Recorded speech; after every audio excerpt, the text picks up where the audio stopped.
Jadi katakanlah kita setiap upacara hari Senin ataupun apel-apel kegiatan dan kita selalu mendeklarasikan satu ketuhanan yang Maha Esa, dua dan seterusnya, tidak bisa langsung menganggap kita itu si paling paham Pancasila kan seperti itu. Maka pikir saya untuk membaca Pancasila itu memang harus dilihat dengan keseluruhan konteks kelahiran sejarahnya.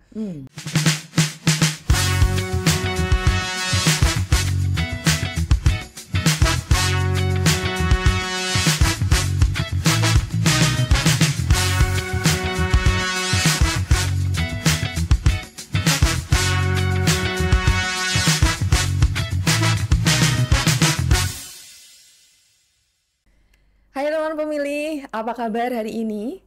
Semoga selalu dalam keadaan sehat ya. Senang sekali bisa berjumpa lagi dengan teman pemilih untuk memberikan informasi terkait dengan pemilu, pemilihan maupun informasi lain yang tentunya sangat menarik dan penting untuk kita ikuti bersama.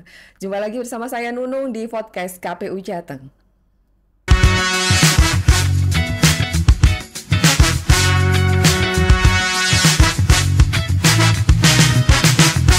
Teman pemilih, untuk episode kali ini di studio podcast KPU Jateng sudah hadir salah satu tokoh muda di Jawa Tengah yang tentunya akan memberikan insight ke kita semuanya, membagikan pengalaman maupun ilmu yang dimilikinya di pertemuan kita pada hari ini. Dan langsung saja kita temui tamu kita hari ini, Kak Andi Harisapane dari GMNI Jawa Tengah. Hai Kak Andi, apa kabar? Halo Mbak, alhamdulillah sehat-sehat aja.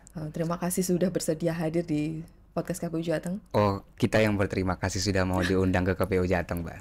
Iya. Senang sekali salah satu tokoh muda di Jawa Tengah mau berbagi ilmu atau berbagi pengalaman dengan teman pemilih. Ini nanti kita akan berbagi sharing ilmu atau sharing motivasi untuk teman pemilih di Jawa Tengah kali ini nanti. Harapannya bermanfaat untuk teman pemilih. Oke, siap. Dan sama-sama belajar tentunya ya Mbak ya, lebih ke sharing pengalaman aja mungkin. Iya, karena tentunya kan sebagai salah satu tokoh muda di Jawa Tengah. Waduh, iya. Iya, mau nggak mau kan disebutnya tokoh muda. Pengalaman apa saja yang udah didapat oleh Mas Andi sama di Jawa Tengah? Ini ya, salah satu tokoh pemuda yang kayaknya merantau ke Jawa Tengah nih. Oh iya, kebetulan saya itu kan aslinya dari Aceh ya Mbak ya, dari Bener Meriah. Itu mulai merantau itu tahun 2018 hingga udah pada lama berarti di Jawa lama Tengah. banget sih Mbak, karena kuliah sih pada masa itu. Pendidikan. Tapi di samping pendidikan juga memang banyak ngikutin berbagai kegiatan-kegiatan organisasi sih Mbak. Salah satunya ya GMNI dan juga berbagai organisasi-organisasi lain. Tentunya udah banyak yang didapat pengalaman yang, karena pengalaman menjadi guru yang sangat berharga untuk para pemuda tentunya. Oh iya, sebagai pemuda apa aja nih yang udah didapat selama berpetualang sampai ke Jawa? Kalau sebagai pemuda ya Mbak ya, cuman yang mungkin saya rasakan, yang banyak saya dapatkan selama perantauan khususnya di Jawa Tengah itu kan perspektifnya sih Mbak ya. Saya meyakini bahwasanya segala perubahan segala sesuatu diawali oleh perspektif.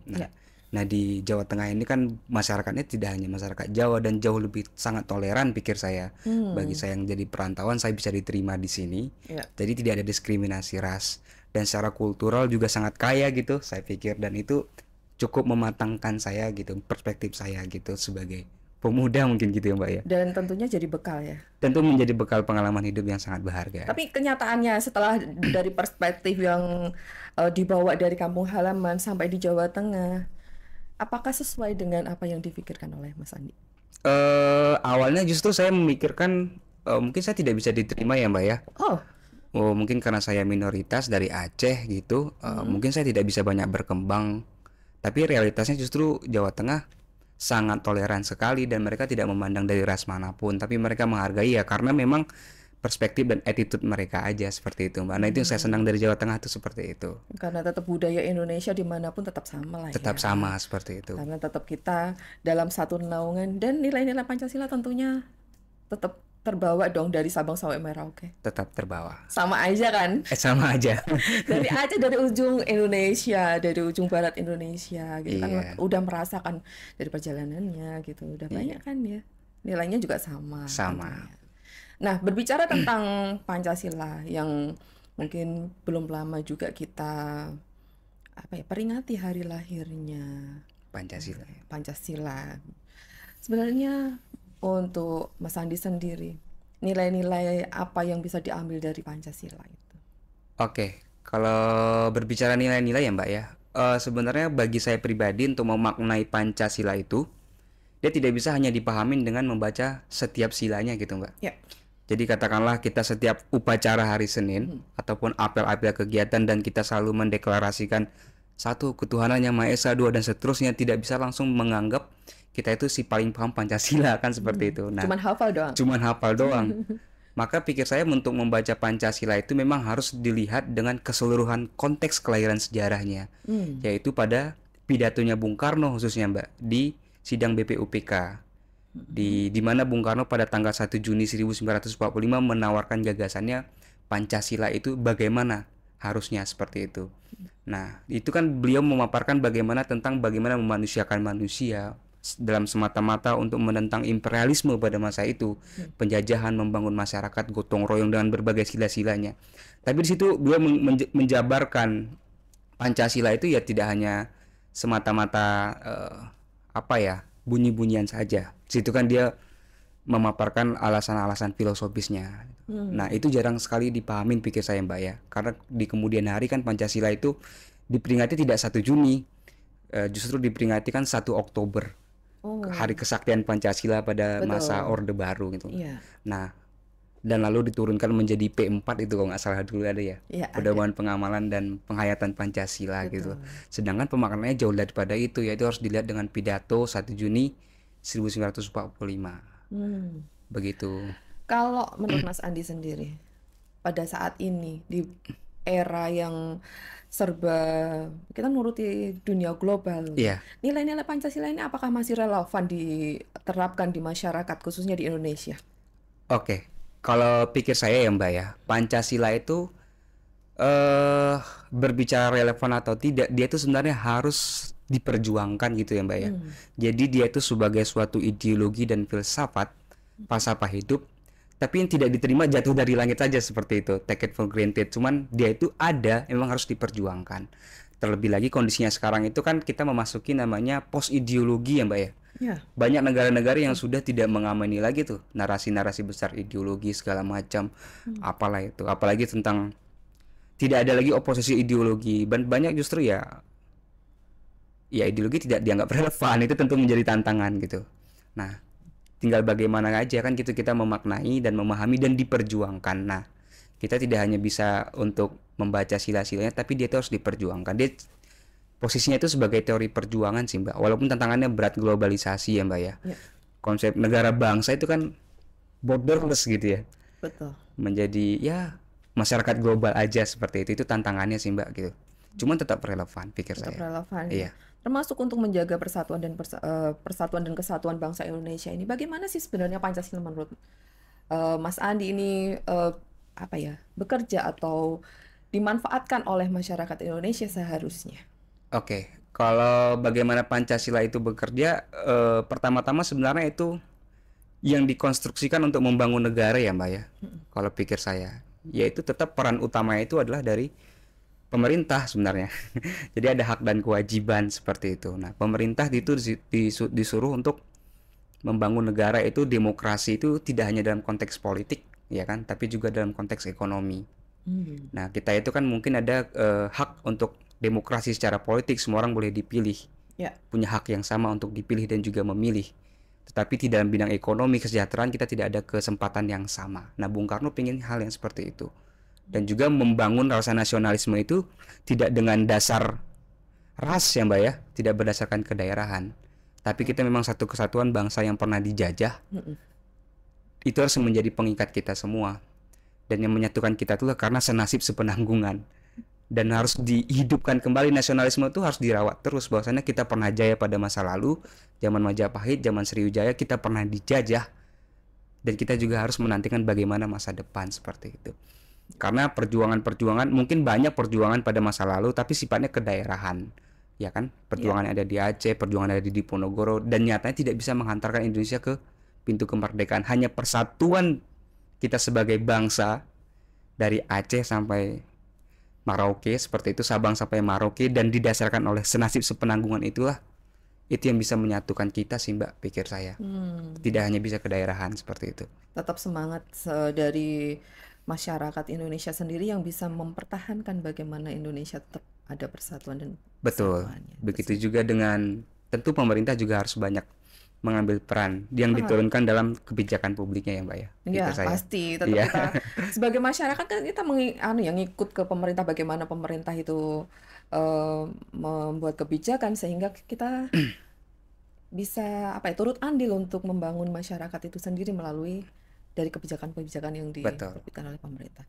Mas Andi, kita agak mundur sedikit mungkin ya Oke, dari siap. sejarah-sejarah yang tadi udah sedikit disinggung oleh Mas Andi. Apapun yang dilakukan oleh Bung Karno dahulu merupakan sejarah bagi bangsa Indonesia. Iya. Nah, bagaimana Bung Karno ini menilai Pancasila dari bumi Nusantara ini sehingga bisa muncul sebagai ideologi dasar Nusantara untuk kok bisa ya dari zaman dulu langsung bisa memikirkan masa depan bagaimana Indonesia yang akan datang. Oh gitu. Kalau bagaimana Pancasila pada akhirnya ditawarkan oleh Bung Karno ya Mbak ya. Memang Bung Karno itu kan sudah sejak dari kecil dia memang terbiasa dengan dunia intelektual sebenarnya ya. Jadi ketika dia dalam usia-usia remaja itu beliau kan juga sempat ngekos di Hos Cokro ya. Ya. Di Cokro Aminoto, Betul. Bapak Guru Bangsa seperti itu. Nah, di situ kan di dalam beberapa bukunya dan di buku katakanlah Penyambung Lidah Rakyat itu dia menjelaskan bahwasanya sejak dari kecil saya itu sudah membaca banyak pemikiran-pemikiran tokoh-tokoh dunia. Ya. Seperti itu. Dan di samping itu Hos Cokro kan juga salah satu pemimpin Cokro Aminoto, maksud saya pemimpin Sarekat Islam pada masa itu. Tokoh pergerakan Sarekat Dagang, dan beliau banyak belajar di sana. Yang pada intinya semangatnya juga nasionalisme seperti itu sih Mbak, dan itu yang cukup mempengaruhi pemikiran beliau pada akhirnya ingin memerdekakan Indonesia, karena pada masa itu ya kalau Indonesia tidak merdeka, Indonesia tidak akan bisa bangkit sebagai suatu bangsa, sebagai suatu negara. Tapi yang jarang diliput orang juga ini Mbak, sebenarnya yang membentuk pemikiran Bung Karno itu salah satunya adalah sosok yang dulu dianggap pengasuhnya Bung Karno itu Sarinah namanya. Nah dari Sarinah ini dia mengasuh Bung Karno dari masih akil balik itu. Dia Sarinah mengajarkan, hai Bung Karno, pertama-tama kamu harus cintailah keluargamu, kedua cintailah rakyat kecil, dan cintailah tentang kemanusiaan.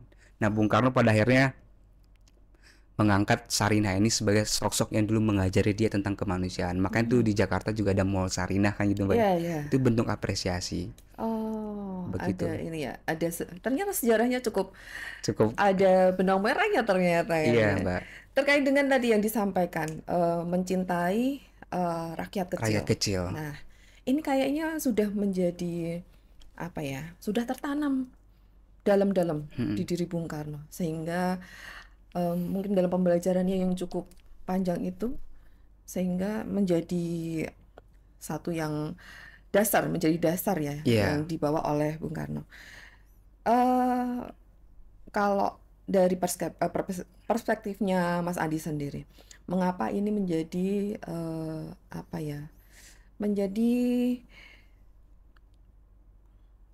suatu yang ditekankan oleh Bung Karno untuk membela rakyat kecil, selain tadi mungkin ada selain bekal yang ditanamkan oleh Sarinah yang jadi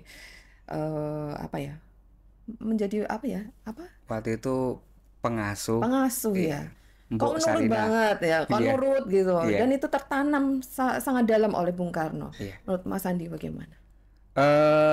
Selain dari pengalaman intelektual dan juga pengalaman tentang kemanusiaan khususnya dengan Sarinah, Bung Karno itu dulu ketika dia kuliah di sekarang itu ITB ya Mbak ya. Nah ITB di Bandung, konon katanya beliau itu melakukan analisis sosial, yaitu dengan jalan-jalan. Beliau bosan di kampus gitu Mbak ya, lalu beliau jalan-jalan naik sepeda ontelnya, itu kan terkenal itu foto Bung Karno dengan sepeda ontel. Nah beliau bertemu dengan petani pada di daerah Bumi Priangan di Bandung Selatan pada masa itu. Nah Bung Karno bertanya kepada petani itu, ya Mbak, ini lahannya itu punya siapa Pak? Seperti itu. Oh itu punya saya, katanya seperti itu. Oh ini cangkulnya punya siapa Pak? Oh itu punya saya juga, seperti itu. Tapi Bapak bahagia nggak, cukup nggak untuk memenuhi kebutuhannya sehari-hari? Ya cukup-cukup aja sih Pak, seperti itu. Tapi ya hanya apa ya, sesuap nasi aja sehari, seperti itu. Nah Bung Karno melihat realitas masyarakat pada masa saat itu, di masa penjajahan masyarakat Indonesia itu banyak kok petani-petani kecil. Ya. Mereka punya alat produksi sendiri, mereka punya cangkul seperti itu, mereka punya lahan, tapi kok mereka nggak bisa sejahtera ya, seperti itu.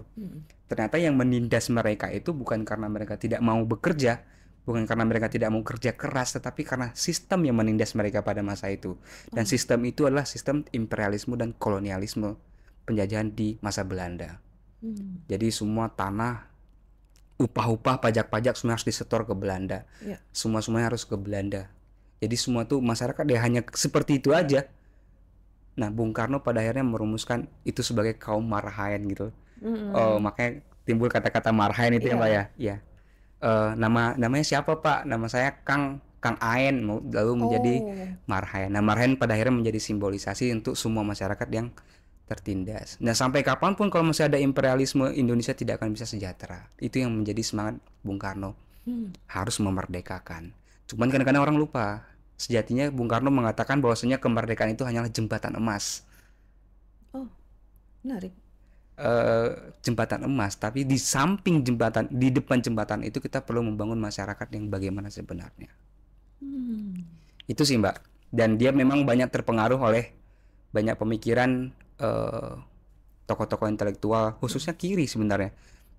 Itu banyak, dan itu mempengaruhi beliau untuk menganalisis aja sebenarnya kondisi Indonesia seperti itu. Dan hasilnya Indonesia sampai di sekarang, dan tetap yang tadi rakyat kecil menjadi semangat untuk Semangatnya diperjuangkan Bung Karno, iya. tentunya. Dan di era demokrasi ini tentunya kembali lagi ke nilai-nilai Pancasila yang kita bawa saat ini. Oke. Di era demokrasi yang terbuka dengan adanya pemilihan secara langsung begini. Apalagi kan kemarin keserentakan Oh iya. dalam pilkada yang pertama di Indonesia sudah kita lalui. Menurut Mas Andi, bagaimana demokrasi ini berjalan? Apakah sudah sesuai dengan nilai-nilai yang kita bawa dari sejarah yang sudah diperjuangkan pada masa lalu? Oke. Kalau berbicara tentang demokrasi akhir-akhir ini ya Mbak ya. Ya. Sebenarnya di satu sisi memang suatu prestasi ya Mbak ya. Jadi pemilihan-pemilihan secara elektoral itu sudah berlanjut beberapa kali. Cuman memang dari esensial memang masih banyak catatan dan juga evaluasi. Tidak hanya kepada apa ya penyelenggara atau segala macam, tentunya kepada pemilih juga. Jadi kan saya mikirnya bahwasanya dalam berdemokrasi itu diperlukannya namanya masyarakat yang rasional ya Mbak ya. Jadi perlu ada pemilih yang rasional. Ya. Agar dia bisa melihat secara objektif ya visi misi pemimpinnya seperti apa, dan dipilih karena memang dengan alasan gagasan seperti itu. Karena kan kalau tidak rasional masyarakatnya ya itu Mbak ya, jadi mereka akan cenderung memilih yang pemimpin yang tidak dilandasi oleh rasional pula. Itu kan teorinya Plato itu Mbak ya. Ibaratkan dalam sebuah kapal itu, ketika seorang nahkoda itu sakit minta digantikan, ya cenderung orang bodoh akan memilih pemimpin yang bodoh seperti itu. Nah makanya syarat berdemokrasi pikir saya memang harus harus pintar masyarakatnya. Kan kalau saya melihat dari berbagai literatur memang masih banyak pemilih-pemilih yang emosional daripada pemilih yang rasional. Nah emosional ini yang berbahaya pikir saya Mbak. Apalagi di zaman teknologi informasi mudah tergiring gitu ya. Dengan adanya mohon maaf buzzer segala macam itu. Ya. Itu mengganggu psikologis mereka seperti itu. Memilih ya karena alasan emosional aja, ataupun karena emosional tapi dirasionalisasikan seperti itu. Itu yang berbahaya. Jadi kelompok-kelompok intelektual yang nanggung gitu ya. Jadi emosional tapi dirasionalisasikan seolah-olah itu benar, seperti itu berbahaya. Ada 3 aktor loh padahal di pemilu. Oh, iya. Maksudnya pelaku demokrasi kan ada 3 aktor di sini. Ada penyelenggara, ada KPU, Bawaslu, dan DKPP. Kemudian ada pemilih yang tadi sudah disampaikan panjang oleh Mas Andi. Ada peserta. Iya, peserta. Nah ini kan ada perannya juga nih. Gimana nih menurut Mas Andi? Iya, pikir saya Mbak peserta pemilu maupun pilkada tentunya. Oh, peserta yang kontestannya. Iya, kontestannya. Pikir saya kalau sekarang Mbak ya, tantangannya cukup rumit. Hmm. Karena ini sebenarnya bahasan ketatanegaraan ya Mbak ya. Ya. Tentang apakah, karena sekarang itu masyarakatnya juga perilakunya korup Mbak, jujur-jujur aja. Ya. Jadi kita sering menggugat pemerintah segala macam, mereka korup, tapi masyarakat juga perilakunya juga korup sebenarnya secara perilaku. Contoh hal sederhana aja seperti itu ya. Ketika mau pemilihan itu, ketika tidak ada sesuatu amplop segala macam, itu masyarakat banyak yang tersinggung, kok tidak diberikan amplop gitu segala macam. Ya. Dan perilaku itu juga hal-hal kecil dalam kehidupan sehari juga iya Mbak.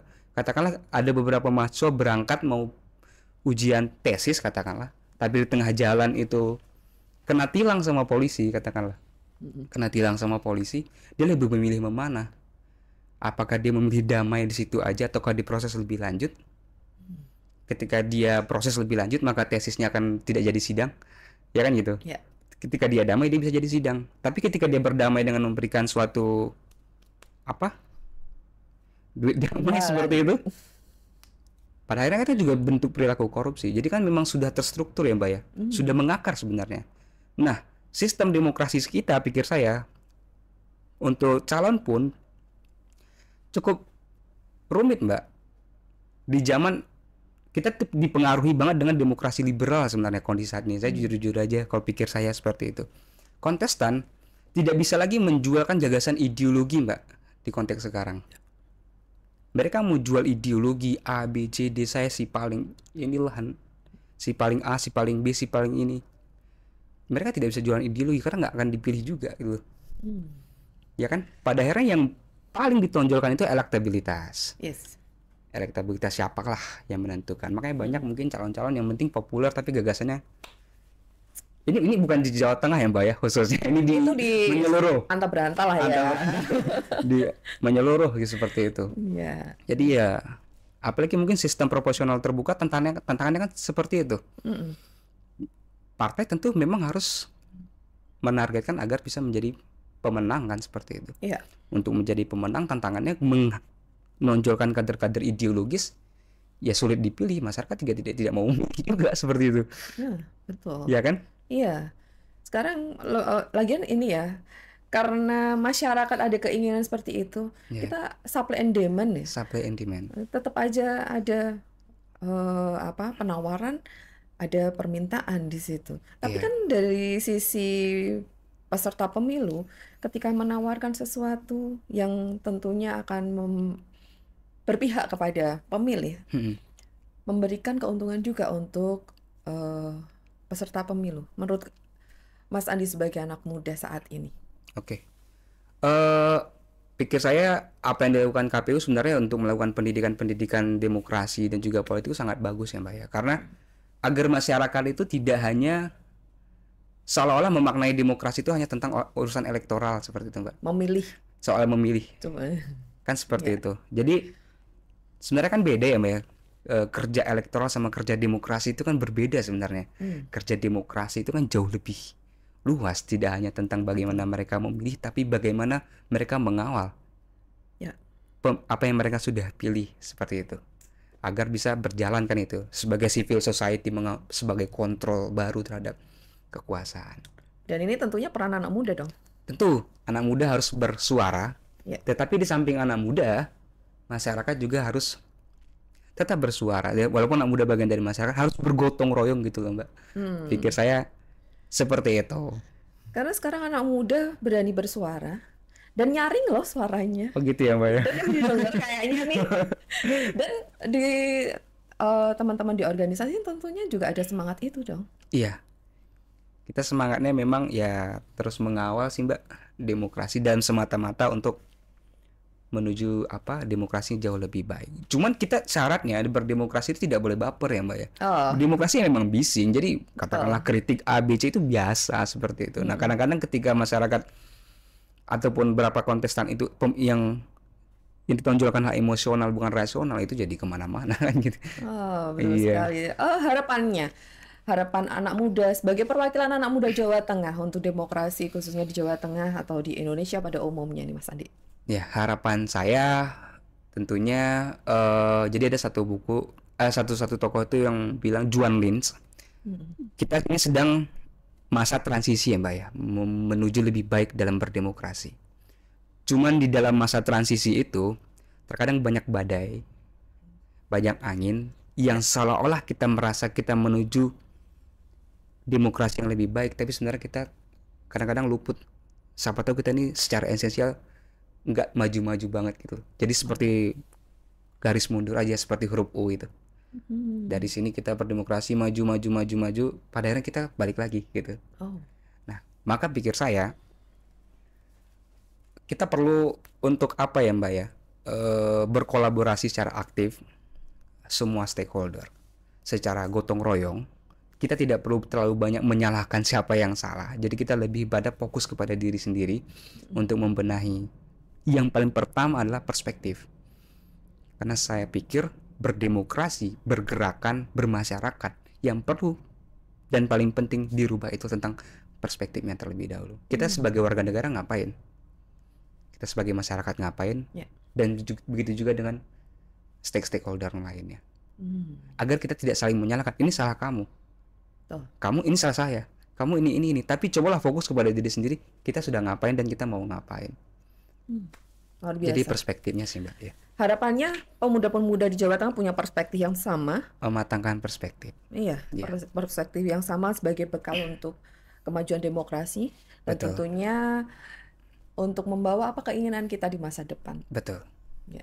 Mas Andi, terima kasih sekali. Terima sudah kasih bersedia banyak. hadir di podcast KPU Jateng, bersedia sharing sharing pemikiran dengan teman-teman pemilih, dan harapannya nanti bisa hadir lagi deh untuk memberikan inspirasi kembali untuk teman pemilih di Jawa Tengah. Siap. Khususnya. Terima kasih banyak juga Mbak telah diundang dan saya sangat senang sekali. Terima kasih sekali. Salam sehat selalu ya Mas Andi. Salam sehat selalu. Ya teman pemilih, demikian tadi bincang-bincang kita bersama dengan Mas Andi Harisapane dari GMNI Jawa Tengah. Terima kasih sudah selalu mengikuti media sosial KPU Provinsi Jawa Tengah untuk mendapatkan informasi terkait dengan pemilu, pemilihan maupun informasi penting lainnya yang tentunya sangat menarik untuk kita ikuti bersama. Jumpa lagi dengan saya Nunung di podcast KPU Jateng episode selanjutnya. Podcast KPU Jateng terupdate, bersuara kepemiluan.